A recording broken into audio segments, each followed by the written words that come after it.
Hello everyone. हमारे बचपन से ही हमें कहा जाता है कि हमें मरे हुए लोगों का मजाक नहीं उड़ाना चाहिए। तुम्हारे ग्रैंड पेरेंट्स ने कहानियां सुनाते वक्त कभी ना कभी तो तुमसे ये बात ज़रूर की होगी।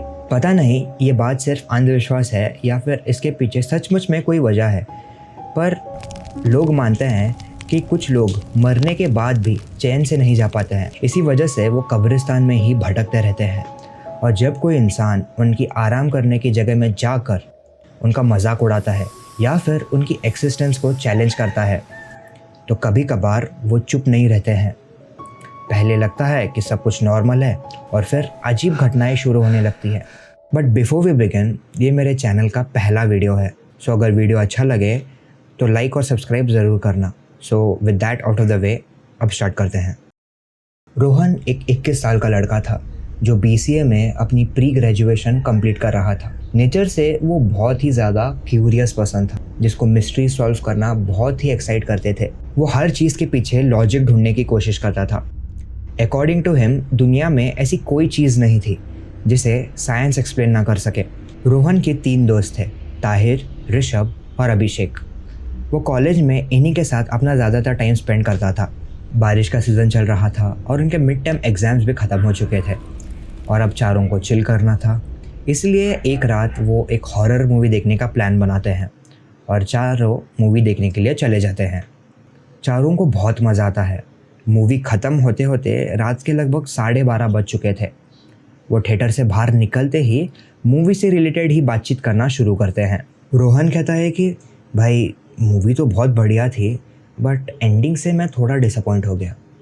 वो गोश्त कुछ डरावना ही नहीं था। ताहिर उसका मजाक उड़ाते हुए कहता है कि एंडिंग नहीं भाई, तू खुद डर गया था। उसके ऊपर रोहन कहता है कि जब मैं भूतों में मानता ही नहीं हूँ तो डरना किस बात का। पर उसके दोस्तों ने उसकी एक नहीं सुनी और उसका वो मजाक उड़ाने लगते हैं। रोहन ने इस मजाक को कुछ ज़्यादा ही सीरियसली ले लिया था।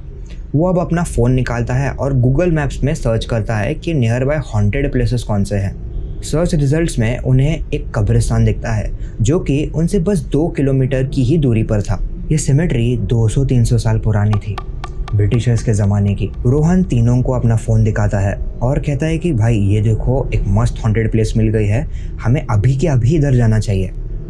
इसी बहाने हमारा एंटरटेनमेंट भी हो जाएगा और हमें पता भी चल जाएगा कि भूत असल में होते भी हैं या नहीं। अभिषेक का PG थिएटर के पास ही था, इसलिए वो रोहन से कहता है भाई तुम लोग आगे चलो, मुझे शायद थोड़ा नेचर्स कॉल आ रहा है, तो मैं पट से वो काम निपटा के आता हूँ और फिर मैं तुम्हें ज्वाइन करता हूँ। तुम बस एक काम करो, तुम मुझे अपना लोकेशन सेंड कर दो, मैं आ जाऊँगा। इतना कहकर अभिषेक वहाँ से चला जाता है। ताहिर और ऋषभ भी थोड़ा हिचकिचाते हैं, पर रोहन उन्हें कन्विंस करता है और तीनों निकल पड़ते हैं। जाते वक्त रोहन को बड़ा मज़ा आता है, वो व्लॉगिंग करने लगता है। ताहिर और ऋषभ भी स्टार्टिंग में तो थोड़ा डरे हुए थे, बट अभी वो भी ठीक ही थे और उन्हें भी थोड़ा बहुत मज़ा आ रहा था। और अब 5-10 मिनट में ही वो उस कब्रिस्तान के गेट के पास खड़े थे। वो अपनी 2 व्हीलर पार्क करते हैं। कब्रिस्तान का गेट तो लॉक था और अंदर घना अंधेरा था और कुछ साफ भी नहीं दिख रहा था। रात के 1 बज रहे थे। कब्रिस्तान के बाहर स्ट्रे डॉग्स भौंक रहे थे, हल्की हल्की हवाएं चल रही थी और कोई भी इंसान नहीं दिख रहा था। रोहन पहले दीवार के ऊपर चढ़ने लगा। वो देखकर ताहिर कहता है उसे, अरे रुक जाना, अभिषेक के लिए वेट करते हैं, फिर साथ में ही अंदर चलेंगे। रोहन कहता है ठीक है, उसका वेट कर लेते हैं और फिर साथ में अंदर चले जाएंगे। थोड़ी देर में अभिषेक भी आ जाता है। तीनों दोस्त उसको देख के खुश हो जाते हैं। रोहन मजाक में ही कह देता है कि अरे तुझे पता भी है कि कितना टाइम हो गया है, तुझे जल्दी आने क्या होता है, जब देखो तब लेट ही आते रहता है। ऋषभ तो कह रहा था कि तू आएगा ही नहीं डर से। इस पर अभिषेक कहता है कि अरे नहीं यार, एक्चुअली मेरा फ़ोन डेड हो गया था, इसलिए मैं उसको PG में चार्ज पे रख के आया हूँ, और सिंस मेरे पास फ़ोन था नहीं तो इसलिए मुझे लोकेशन इधर तक आने में थोड़ा प्रॉब्लम हो गया, थोड़ा डिले हो गया, तो उसके वजह से ही। रोहन कहता है अरे भाई चिल कर, हम तेरे साथ बस मजाक कर रहे थे, कोई बात नहीं, होता रहता है। एक काम करते हैं, अभी चारों मिल के जाते हैं और प्रॉपरली सिमेट्री को एक्सप्लोर करते हैं। वो दीवार पार करके अंदर चले गए।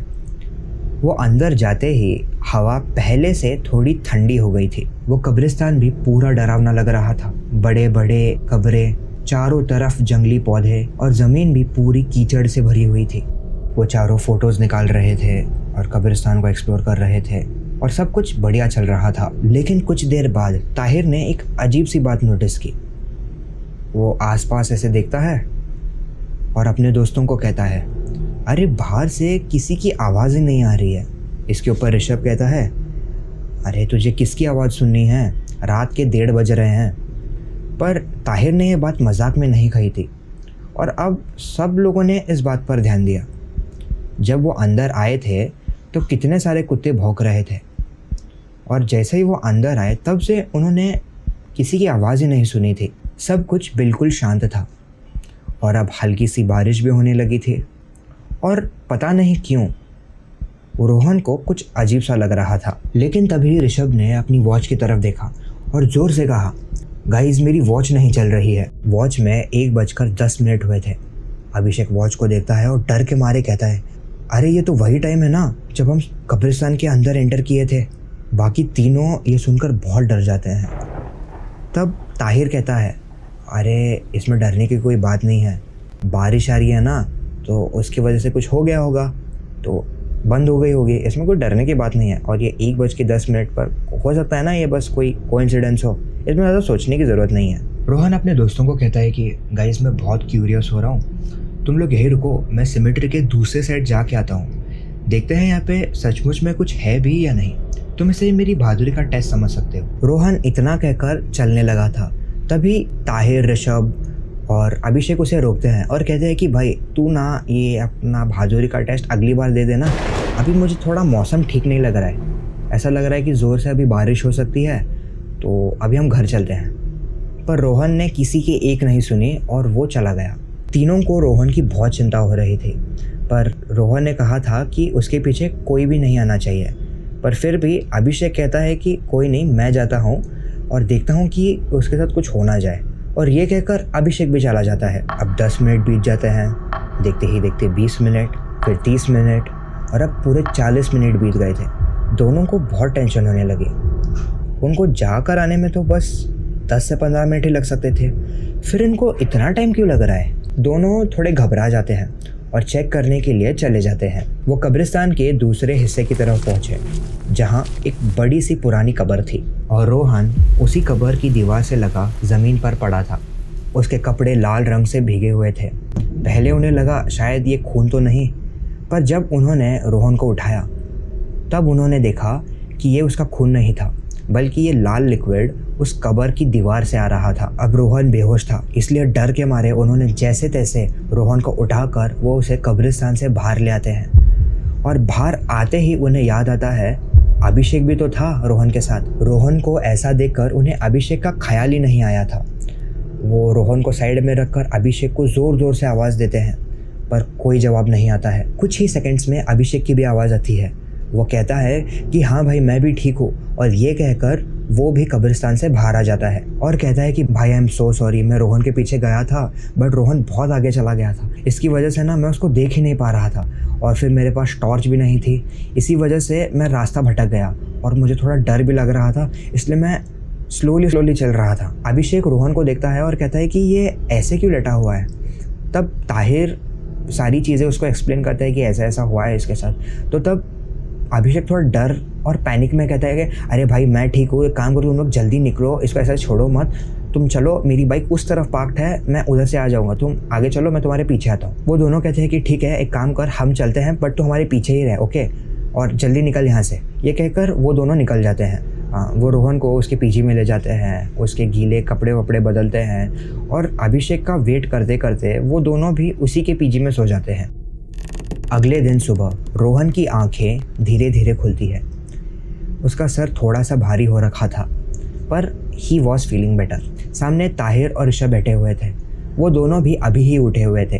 रोहन को उठा देकर वो रोहन की तरफ जाते हैं और उसे पूछते हैं भाई तुझे अभी कैसे फील हो रहा है। रोहन कहता है कि हाँ मैं अच्छा फील कर रहा हूँ, और पूछे बगैर ही रोहन बताता है कि यार एक्चुअली ना कल जब मैं चैलेंज अपना कर रहा था ना तो मैंने दीवार पकड़ी और फिर मैं वापस आ रहा था, पर अचानक से ज़ोर से बारिश होने लगी थी और शायद मेरे पैर में बहुत सारा कीचड़ था तो उसकी वजह से मैं शायद फिसल गया, बट उसके बाद क्या हुआ मुझे कुछ भी याद नहीं है। ऋषभ रोहन से पूछता है अभिषेक तेरे साथ नहीं था क्या। रोहन ऋषभ की तरफ देखता है और कहता है अभिषेक वो मेरे साथ क्यों होगा, वो तो तुम लोगों के साथ था ना। वो सोचते हैं कि ये अभिषेक अगर रोहन के साथ नहीं गया था तो फिर ये किधर गया, और वो सारी ये बातें रोहन को बता देते हैं। ये सुनकर तीनों ने तुरंत अभिषेक को कॉल किया। फ़ोन की रिंग बज रही थी। अभिषेक ने कॉल उठाया और कहा, हेलो भाई। उसके हेलो भाई बोलते ही तीनों ज़ोर ज़ोर से उसके ऊपर चिल्लाने लगे, अरे भाई तू किधर था, बोल के जाने नहीं होता है क्या तुझे। इस पर अभिषेक कहता है, भाई I am so sorry, actually क्या हुआ, मुझे बहुत नींद आ रही थी ना, इसलिए मैं तुम्हारे साथ नहीं आ सका। ताहिर कहता है, अरे तू क्या बात कर रहा है, हम कब्रिस्तान की बात कर रहे हैं, तो बिना बताई चले गया ना, तुझे बोल के जाने नहीं होता है क्या। ये कहकर उसे वो थोड़ा चिल्लाता है। अभिषेक थोड़ा चुप रहता है और फिर बोलता है, भाई तू कौन से कब्रिस्तान की बात कर रहा है, मैं तो घर आकर सीधा सोने ही चला गया था ना, मैं तो थिएटर के बाद से घर से बाहर निकला ही नहीं हूँ। तो ताहिर बोलता है कि भाई तू क्यों मेरा दिमाग ख़राब करने पे तुला है, पहले ही बहुत ख़राब हो गया, मजाक मत कर मेरे साथ। तो अभिषेक कहता है, भाई मैं क्यों तेरे साथ मजाक करूँ, एक्चुअली कल जब मैं घर आया था ना, तो फिर उसके बाद मुझे लगा कि मुझे नहीं जाना चाहिए क्योंकि मुझे बहुत नींद आ रही थी, तो इसलिए मैं सोने चला गया, एंड बिकॉज ऑफ दैट मैं कॉल भी नहीं कर पाया तुम्हें, आई एम सो सॉरी, मैं आ नहीं पाया। बट पर ताहिर अभिषेक की एक नहीं सुनता है और उससे बहस करने लगता है। गुस्से में आकर अभिषेक फ़ोन ही काट देता है। तो कंफर्म करने के लिए ये तीनों क्या करते हैं, ये कल के खींचे हुए फ़ोटोज़ और वीडियोज़ ओपन करते हैं और वो देखकर इनके रोंगटे खड़े हो जाते हैं, क्योंकि सारे फ़ोटोज़ और वीडियोज़ में ये तीन ही लोग थे। किसी भी फ़ोटो या वीडियो में अभिषेक था ही नहीं। ये देखकर वो बहुत डर जाते हैं। पर अगर अभिषेक उनके साथ नहीं आया था तो फिर कल जो उनके साथ था, जिनके साथ वो कल बात कर रहे थे, जिसने उनसे भी बात की, वो कौन था। विद दैट आज की हमारी ये स्टोरी यही ख़त्म होती है। अगेन अगर वीडियो पसंद आई हो तो लाइक करो, सब्सक्राइब करो and share it with your friends. Stay healthy, stay safe. I will meet you at the next story. Till then के लिए बाय बाय।